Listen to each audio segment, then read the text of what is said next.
அனைவருக்கும் வணக்கம். இந்த இடத்துல நான் வந்து ஒரு ஆட் மேன் அவுட்டா இருக்கிற மாதிரி எனக்கு இருக்கு. ஏன்னா மாமாவும் சரி ப்ரொடியூசராக இருந்து அரசியலுக்கு வந்திருக்காங்க. அம்மாவும் சரி சின்ன வயசுலேருந்து சின்ன வயசுல கல்யாணத்து ஆரம்பத்துலேருந்து அப்பாவோட பல கதைகள் கேட்டிருக்காங்க. எல்லாத்துலேயும் இருந்து அரசியலுக்கு வந்தாங்க. ஆனால் நான் எந்த விஷயமும் இல்லாமல் கேப்டனை மட்டுமே பார்த்து ஒரு ரசிகராக கேப்டன் எப்படி எங்கள் அப்பாவை தாண்டி ஒரு ரசிகராக சின்ன வயசுல நான் அப்பாவை நான் பார்த்துட்டு இருப்பேன். இந்த வாட்டி என்னை ஒரு சினிமா மேடைக்கு கூப்பிட்டு பேச வைக்கும்போது உண்மையிலேயே எனக்கு கொஞ்சம் வெக்கமாக இருக்குது, ஷையாக இருக்குது. நீங்கள் இருக்கணுமா நான் அப்படின்ட்டு எனக்கு இருக்குது. இருந்தாலும் சண்முக பாண்டியன் ஒரு அண்ணன் இருக்கிறதுனால அப்பா எப்பயுமே சொல்லுவார், அண்ணன் தம்பிங்க எப்பயும் ஒற்றுமையாக இருக்கணும்ன்ட்டு. எங்கள் அப்பாவோட வார்த்தைக்கு மதித்து அதனால் இன்னைக்கு வந்து என் தம்பிக்கு ஒரு சப்போர்ட்டாக இருக்கணும்னு இந்த வந்திருக்கேன். படைத்தலைவன் படம் ஆரம்பத்திலிருந்து கதை கேட்கறதுலேருந்து நம்ம பார்த்திபன் சார் இருக்கட்டும், அன்பு சாராக இருக்கட்டும், எல்லாரும் வந்து கதை சொல்றதுலேருந்து நானும் தம்பியும் இந்த கதைகள் கேட்டிருக்கோம். உண்மையிலேயே ஒரு நல்ல படம், நல்ல கதை. படைத்தலைவன் நிச்சயம் எல்லாரும் சொல்ற மாதிரி தமிழ் சினிமாவில் ஒரு மிகப்பெரிய ஒரு ஆக்ஷன் ஹீரோவை இன்ட்ரடியூஸ் பண்ற ஒரு படமாக படைத்தலைவன் இருக்கும். ஏன் இதை சொல்றேன்னா, யார் எப்படி சொல்றாங்கன்னு எனக்கு தெரியல. நான் எப்பயுமே சொல்லுவேன் எல்லா மேடையிலும், எங்க அப்பாவோட ஃபர்ஸ்ட் ஃபேன் நான் தான் அப்படின்றதான். கேப்டன் பிரபாகர் அப்போ இருக்கும், இந்த விஜய பிரபாகர் பிறந்தேன். அதனால எப்பயுமே நான் ஃபர்ஸ்ட் ரசிகர் அப்பாவுக்கு நான் தான் சொல்லுவேன். அதே மாதிரி ஷம்முக்கும் ஒரு ஃபர்ஸ்ட் ரசிகராக நான் தான் சொல்லுவேன். ஏன்னா அவன் பண்ண சகாப்தமா இருக்கட்டும், மதுரை வீரனா இருக்கட்டும், இப்போ பண்ண படைத்தலைவனா இருக்கட்டும், நெக்ஸ்ட் வர கொம்பு சிவியா இருக்கட்டும், எத்தனையோ படங்கள் பண்ணாலுமே அந்த சகாப்தம் படம் பண்ணும்போது மலேசியாவில் ஒரு ஷூட்டிங் ஷூட் பண்ணும்போது 100 feetல இருந்து ஆக்ஷன் நாங்கள் கேப்டன் வந்து இல்லை டூப்லாம் போடலாமா என்னன்னு கேட்டுட்டு இருக்காரு. இவர் ஜம்ப் பண்ணிட்டான் மேல இருந்து. எந்த பயமும் இல்லாமல் ஒரு 19 வயசு பையனா இருக்கும்போது எந்த ஒரு விஷயமும் இல்லாமல் அங்கேருந்து ஜம்ப் பண்ணிட்டாப்புல. ஸோ அப்பாவுக்கே வந்து பயம் வந்துருச்சு. என்ன நீ பார்த்து குதிச்சிட்ட, நான் டூப் போடலாம் ஏதாச்சும் ரோப் கட்டலான்னு நீ பார்த்து தைரியமாக குதிச்சிட்ட அப்படின்ற போது ஷமு சொன்னாப்புல, கருப்பணிலா படத்துல ஹெலிகாப்டர் நீங்க ரோப்பே இல்லாம தொங்கிட்டு வந்தீங்கல்ல, அது எங்களுக்காக பண்ணும்போது உங்க மகன் நான் வரும்போது உங்களுக்காக நான் 100 மாடியிலும் குதிக்கிறது எனக்கு என்ன, எனக்கு எந்த அச்சமும் இல்லை, உங்களுக்குள்ள அதே ரத்தம் தான் எனக்குள்ளேயும் ஓடிட்டு இருக்கு அப்படின்னு ஷம்மு சொல்லும்போது உண்மையிலே அந்த இடத்துல நான் வேந்து பார்த்தேன். அதே மாதிரி சகாப்தம் ஒவ்வொரு ஷாட்டுமே தம்பி எப்படிலாம் ஃபைட் பண்ணியிருக்கான்ட்டு எனக்கு தெரியும். கேப்டன் எங்கேயும் போல, அவர் படத்துல நீங்க பாருங்க, கேப்டன் திரையில தெரிவார். நம்ம மாமா சொன்ன மாதிரி ஃபர்ஸ்ட் படம் சகாப்தம் கார்த்திக் ராஜா சார் இசையமைச்சிருக்காரு. இந்த படம் இசைஞானி இளையராஜா சார் இசையமைச்சிருக்காங்க. நெக்ஸ்ட் கொம்பு சிவி யுவன் சங்கர் ராஜா இசையமைச்சிருக்காங்க. கேப்டன் சொல்லுவார், ஃபர்ஸ்ட் படம் எந்த மியூசிக் டைரக்டர் வேணா ராஜா சார் ஃபேமிலியில இருந்தான் ஒருத்தர் இசையமைக்கணும் அப்படின்னு சொன்னால்தான் அன்னைக்கு கார்த்திக் ராஜா சார் இருந்தாரு. இன்னைக்கு இசைஞானி Ilaiyaraaja sir, next Yuvan Shankar Raja sir. இது ஒரு பிளெஸ்டா தான் நான் பாக்குறேன். ஏன்னா இளையராஜா சார் வந்து சத்ரியனாக இருக்கட்டும், எத்தனையோ பிஜிஎம் கேப்டனுக்கு போட்டு இன்னைக்கும் நம்மளுக்கு அந்த இன்ஸ்டாகிராம்ல ரீல் பார்க்கும், இன்னைக்கும் நம்மளுக்கு நரம்பு முறுக்கி ஏறும். ஜிம்முக்கு போறப்ப அந்த சத்ரியன் பிஜிஎம் கேட்டுதான் இன்னைக்கும் நம்ம போவோம்.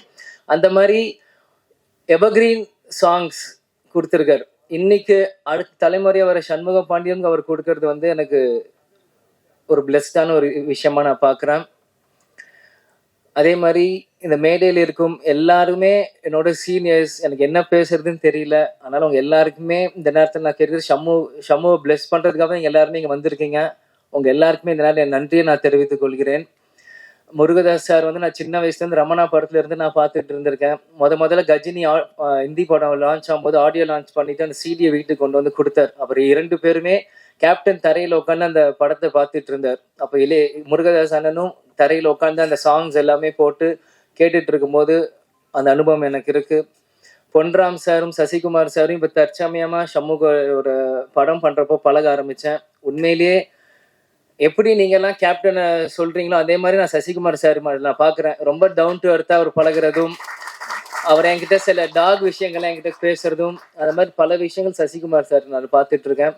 அதே மாதிரி நான் எந்த ஷமு பொன்ராம் சார் படம் கொம்பு சிவிக்கு போகும்போது கூட செட்டில் பொன்ராம் சார் வந்து அவ்வளோ ஆக்டிவாக அந்த ஷார்ட்ஸ் ரெடி பண்ணிட்டு இருந்தார் ஒரு போலீஸ் செட்டப்பில்.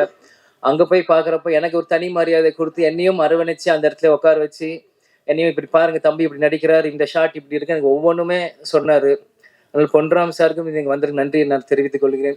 கேப்டன் எப்பயுமே சொல்வார், நீங்கள் ஆர்டிஸ்ட் மேலே ஸ்பெண்ட் பண்ணுறதோட ஃப்ரேமில் ஸ்பெண்ட் பண்ணுங்கள் ஒவ்வொரு படமும் அப்படின்னு சொல்லுவாங்க.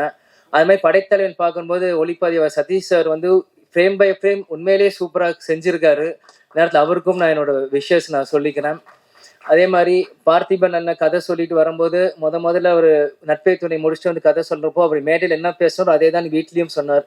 கேப்டன் பிரபாகர்னு டைட்டில் வச்சிருக்கேன்ட்டு, அது கிடைக்கலன்ட்டு. அது கேப்டன் பிளெஸிங்கான்னு தெரியல, அது எங்களுக்கு வரும்னு நினைக்கிறேன் அந்த டைட்டில் ஃபியூச்சரில். அதே மாதிரி அன்பு அண்ணன் ஆரம்பத்திலிருந்து ஷம்மு ஒரு தம்பியாவே அவர் பார்த்துட்டு இருந்திருக்கு, அவர் ஹீரோவா பார்க்கல. அதே மாதிரி ஷம்மு அன்பு அண்ணனோட ஒரு பிரதரா தான் பழகிட்டு இருந்தாங்க. எப்பயோ ஃபோன் போட்டாலும் சொல்லுங்க பிரதர், என்ன பிரதர், என்ன விஷயம், எப்போ வரணும் ஷார்ட்டுக்கு, இந்த மாதிரி ஒவ்வொன்றுமே 2 பேருமே ஒரு பிரதர்லி ஃபீலிங்கா பேசிட்டு இருந்தாங்க. அது ஒரு வெளிப்பாடு தான் அந்த ஃப்ரேம்ல உங்களுக்கு தெரியுது. ஷம்மு எவ்வளவு உழைச்சிருக்காரோ, அவரை சொல்றது ஒரு அண்ணன் போல சொல்றதுன்னு தம்பி அங்க கேட்டிருக்காரு. அதே மாதிரி கஸ்தூரி ராஜா சார், அவர் இந்த படத்துல உண்மையிலேயே நல்லா நடிச்சிருக்காரு. என் வீரமடைஞ்ச மண்ணில இருந்து எனக்கு அவருக்கு தெரியும். அந்த கஸ்தூரி ராஜா அப்படின்ற பேர் எப்படின்னா, திருப்பதியில ஷூட்டிங் ஃபுல்லா அங்க போயிட்டு இருக்கும். அப்போ வந்து அந்த பேர் எனக்கு கேட்டுட்டே இருக்கும். அந்த பேர் எனக்கு ஆழமா மனசுல பதிஞ்சிருச்சு. பிறகு தனுஷாரும் செல்வராகவன் அண்ணனும் வரும்போது கஸ்தூரி ராஜாவோட அப்பா அப்படின்னு வரும்போது இன்னைக்கு அவரு ஷம்மு கூட நடிக்கிறப்போ அதுவும் ஒரு பெருமையான விஷயமா அதை நான் கருதுறேன். ஃபைனலா ஹீரோயின் என்னை பிரபா அண்ணான்ட்டீங்க, எனக்கு ஒன்றும் அவ்வளோ வயசு இல்லை.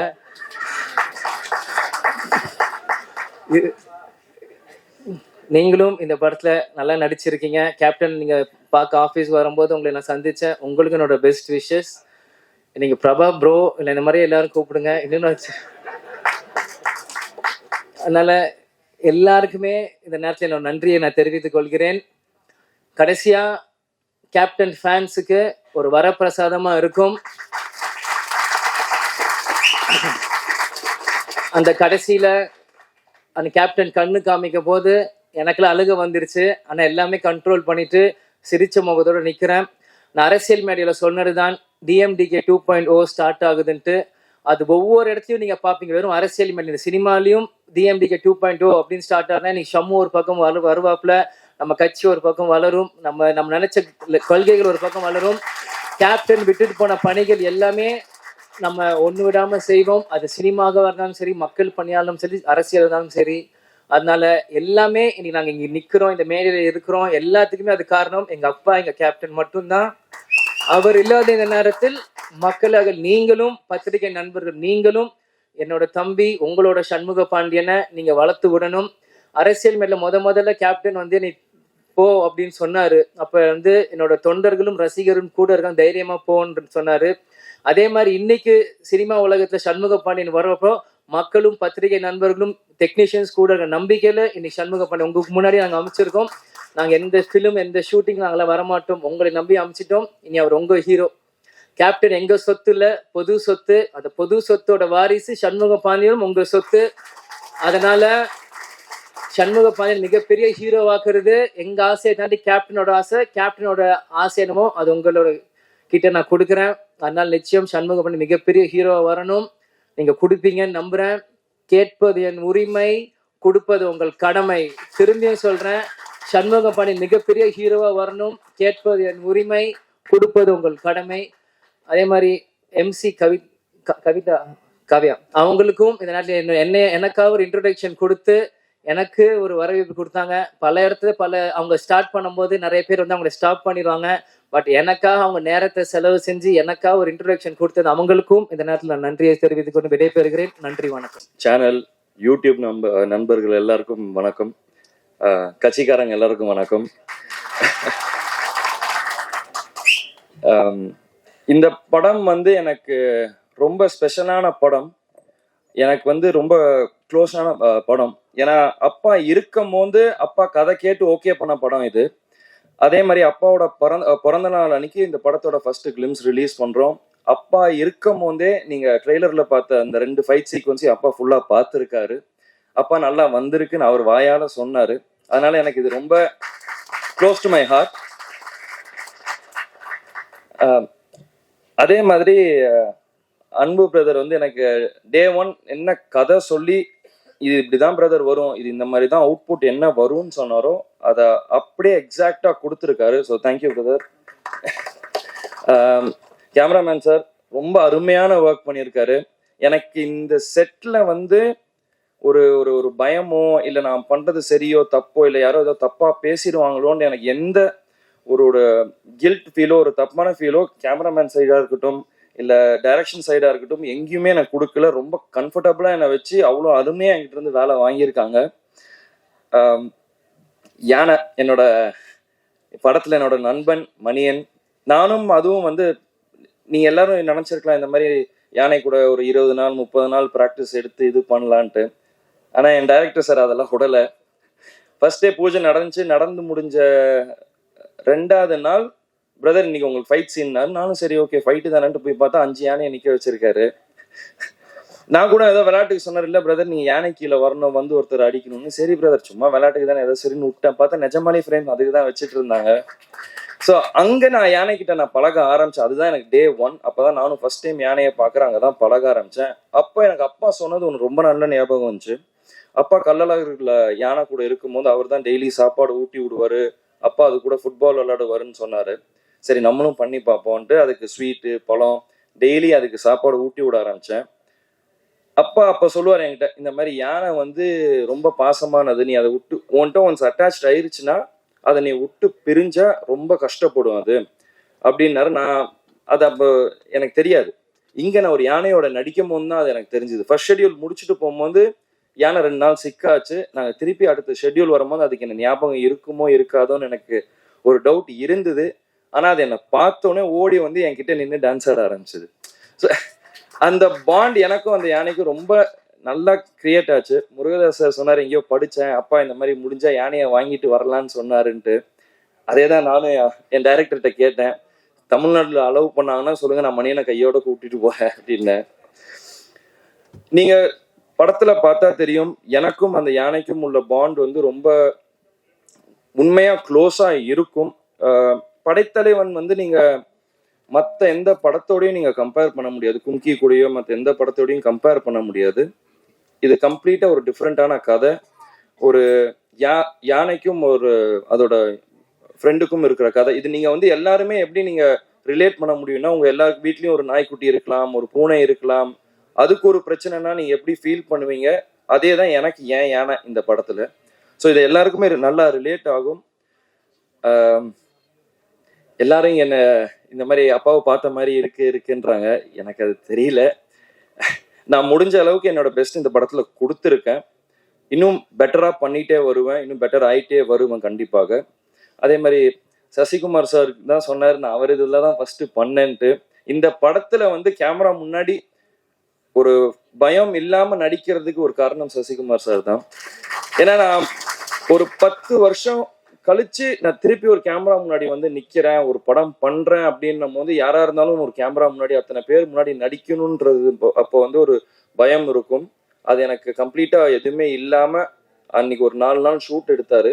அவர் கொடுத்த கான்ஃபிடென்ட்னால தான் எனக்கு இந்த படம் நல்லா ஃப்ரீயா பண்ண முடிஞ்சுது. அதனாலதான் எனக்கு பொன்ராம் சாரோட படமும் ஒரு இது இல்லாம பண்ண முடிஞ்சுது. அதே மாதிரி பொன்ராம் சாரோட படத்துலயும் நான் இப்போ ஒர்க் பண்ணிட்டு இருக்கிறது வந்து அவரையும் என்ன ரொம்ப நல்லா கம்ஃபர்டபுளா வச்சுக்கிட்டாரு. இப்ப நான் எப்படி இவரை பிரதர்ன்றோன்னா நான் அவரை சாருன்னுவேன். ஆனா அங்கேயும் நாங்க வந்து இப்ப அவர் வருத்தப்படாத வாலிபர் சங்கம் எப்படி எடுத்தாரோ அதை சொல்லிட்டு இருந்தாரு, இந்த மாதிரி நாங்க எல்லாம் ஒன்னா உட்காந்து தான் பேசி காமெடி கிரியேட் பண்ணுவோம், நாங்க அப்படிதான் நாங்க இது பண்ணுவோம், நீங்களும் பழகிருவீங்க அப்படின்னாரு. நிஜமாலே அதே மாதிரி தான் போச்சு. இன்னும் அந்த மாதிரி தான் போயிட்டு இருக்கு. ஸோ நாங்க ஒரு காமெடி சீக்வன்ஸ் எடுத்தாலும் சரி, ஃபைட் எடுத்தாலும் சரி, மொத்த ஆர்டிஸ்ட் பொன்ராம் சார் எல்லாம் ஒன்னா உட்காந்து ஒரு சீனை பேசிட்டு தான் பண்ணுவோம். So thank you sir. Murugadoss sir, நீங்க சொன்னீங்க கேப்டன் பிரபாகரன் நீங்க நிறைய ரிப்பீட் ஆடியன்ஸா நீங்க போய் பார்த்தீங்கன்ட்டு. நான் அப்படி பார்த்த படம் வந்து ரமணா சார். ஸோ அது எனக்கு ரொம்ப பிடிச்ச படம். நீங்க ரமணா 2 என்னை வச்சு எடுக்கணுன்றீங்க. Thank you so much.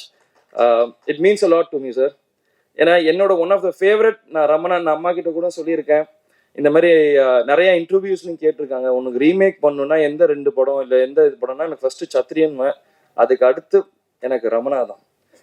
So thank you so much sir.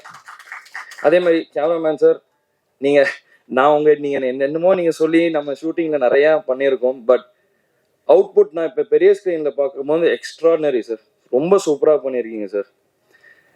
And இதில் நாங்கள் ஷூட்டிங் நாங்கள் நிறைய கஷ்டப்பட்டிருக்கோம். எப்படின்னா இந்த ரெயின் சீக்வன்ஸ் ஃபைட் பார்த்தீங்க இல்லையா, அது நாங்கள் ஃபர்ஸ்ட் நீங்கள் ரெயின் இருக்காது. நாங்கள் ஷூட்டிங் ஆரம்பித்தோம், ஃபைட் சீக்வன்ஸ் செட் பண்ணிட்டாங்க, திடீர்னு மழை பெஞ்சது, ஷூட்டிங் கேன்சல் பண்ணிட்டு எல்லாம் கிளம்பிட்டோம். டெய்லி ஒரு கிட்டத்தட்ட ஒரு 5 நாள் இருக்குமா, 5-6 நாள் டெய்லி காலையில் 5 மணிக்கு நானும் டைரக்டரும் வெளியே ஸ்க்ரீனை திறந்து எட்டி பார்த்துக்கிட்டே இருப்போம், மழை பெய்யுமா பெய்யாதான்ட்டு. ஸோ ஷூட்டிங் ஸ்பாட்டுக்கு போனதுக்கு அப்புறம் தான் தெரியும். நான் கேட்டேன் டேரக்டர்கிட்ட, இதை பேசாமல் ரெயின் எஃபெக்டாக மாற்றிடலாமான்ட்டு. அவர் என்னைக்கு ரெயின் எஃபெக்டாக மாற்றினாரோ அன்னிலிருந்து மழை பெய்யறது நின்றுச்சு.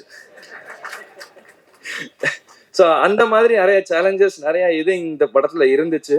அதையும் மீறி இந்த படம் நல்லா முடிச்சு ஒரு ஃபைனல் ஸ்டேஜஸ்க்கு வந்தாச்சு. இப்போ நம்ம இங்க ஆடியோ லான்ச்சுக்கு வந்துச்சு, 23ஆம் தேதி படம் வருது. இதுலயும் நிறைய பிரச்சனை இருந்தது, நிறைய தடை இருந்தது. இந்த படம் எனக்கும் சரி அன்புக்கும் சரி ஒரு பெரிய லெசன். இந்த மாதிரி எவ்வளோ பிரச்சனை இருக்கு, வெறும் சினிமா எடுக்கிறது வந்து இது ஈஸி, அதை எப்படி வெளியே நம்ம மக்களுக்கு சேர்க்கிறோன்றது அடுத்த ஒரு பெரிய ஒரு இது இருக்கு. அதுல என்னெல்லாம் பண்ணணும் பண்ணக்கூடாதுன்றத ஒரு பெரிய லெசன் 2 பேரும் கத்துக்கிட்டோம். இப்போ ஆடியோ லான்ச்சுக்கு வந்தாச்சு. 23 நாங்க தியேட்டருக்கு வருவோம். நீங்க மக்கள், பிரஸ், மீடியா, கட்சிக்காரங்க எல்லாரும் சேர்ந்து சப்போர்ட் பண்ணணும்.